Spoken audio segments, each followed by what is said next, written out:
Olá, olá! Vamos para mais uma partida de xadrez comentada. A partida de hoje é relativamente recente, é de um grande prodígio aí da atualidade, que é o Firuza. Ele enfrentando um jogador chamado Murali Karthikeyan no torneio chamado Asian Continental em 2019. E a gente vai dar uma olhada em alguns aspectos aqui dessa partida. Então vamos deixar de delongas e vamos a ela. Primeira coisa que a gente vai destacar é mais a parte das pretas. Então eu quero inverter aqui o tabuleiro e a gente vai partir dessa perspectiva das peças pretas, ok? O Firuza começou com D4, o Murali respondeu com cavalo F6, o Firuza joga C4, Murali joga G6, cavalo C3 é seguido de bispo G7, e aqui a gente já sabe que é a defesa índia do rei. As brancas jogam E4, para não tomar E5, as pretas jogam D6, antes do roque.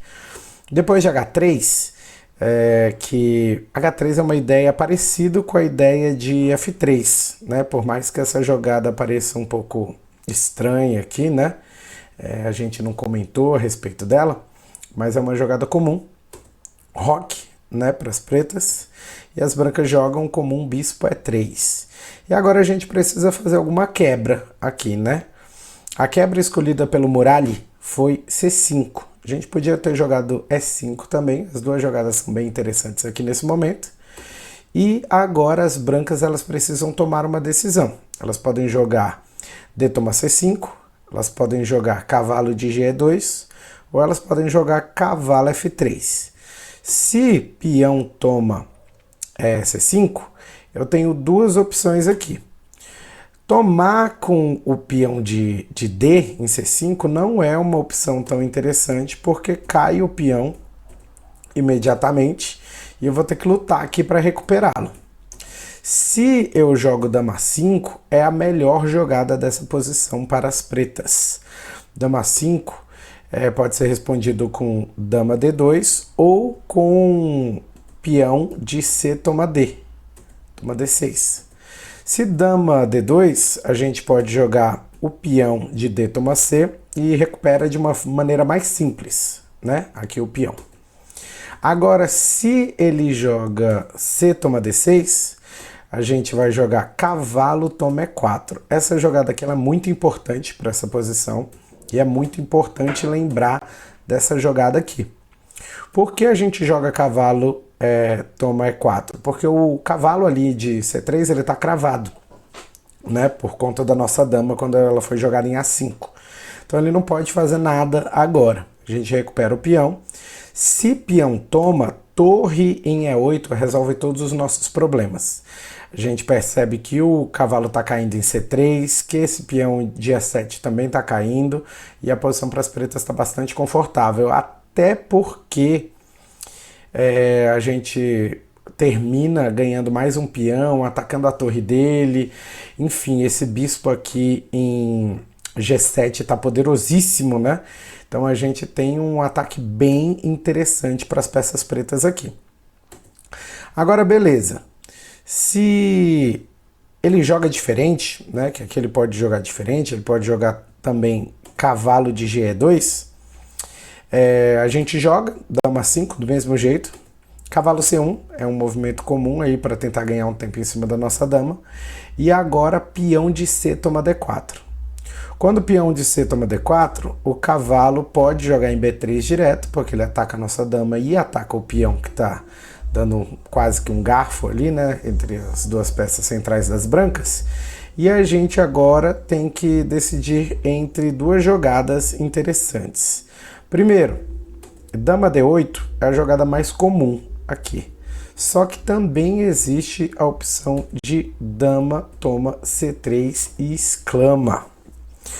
Essa posição, essa jogada é uma jogada bem interessante, um sacrifício bem interessante, e que é um sacrifício que até mesmo ele é encontrado pelo computador. O computador também consegue encontrar, por mais que pareça assim absurdo, porque depois de B toma, D toma E3, F3, provavelmente vai ser a jogada das brancas, e cavalo H5.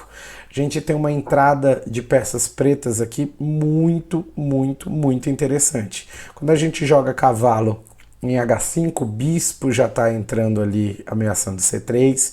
O ataque das pretas é bem, bem, bem interessante.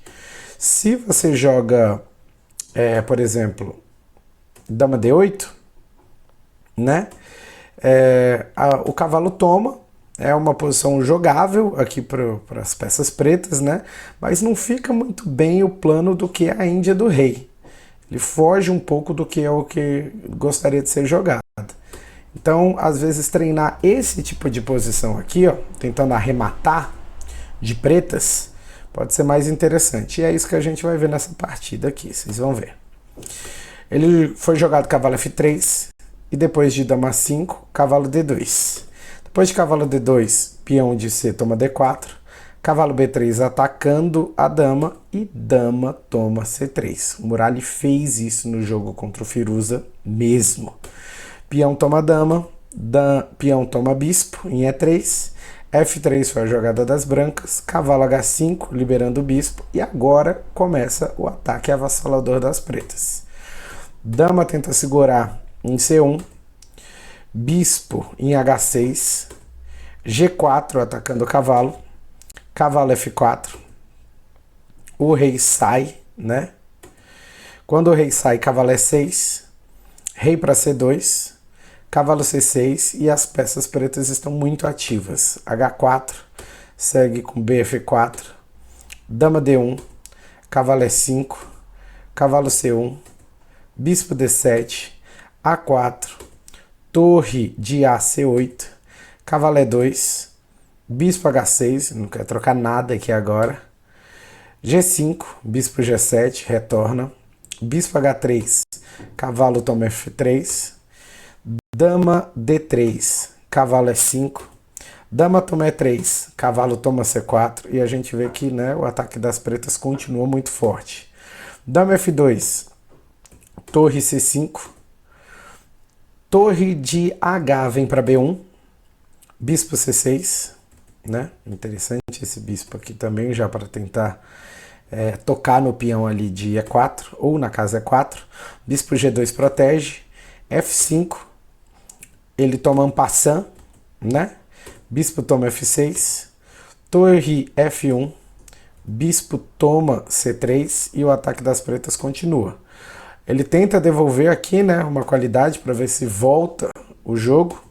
Cavalo toma dama em C5, torre toma F8, cheque, rei toma F8, rei toma C3, cavalo E5, A5, cavalo toma E4, cheque, bispo toma, cavalo D4, bispo D5, o Murali continua, né, jogando muito bem, cavalo B5, peão em A6 atacando o cavalo, cavalo C7, bispo C6, torre F1 cheque, rei G7, cavalo E6 cheque, rei H6, torre F8, rei H5, torre H8, peãozinho em H6, torre H7, rei toma H4, torre toma H6 cheque, rei G4, cavalo D4, rei G5, torre H2, bispo D5, torre E2, rei F4,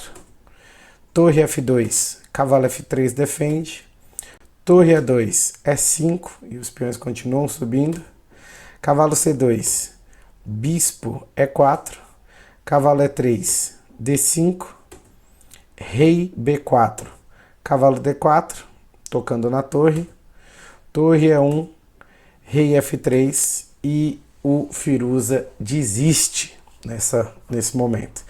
Por mais que ele seja um prodígio aí da França, né? O Firuza não resistiu a esse ataque do indiano Murali Kartikeya.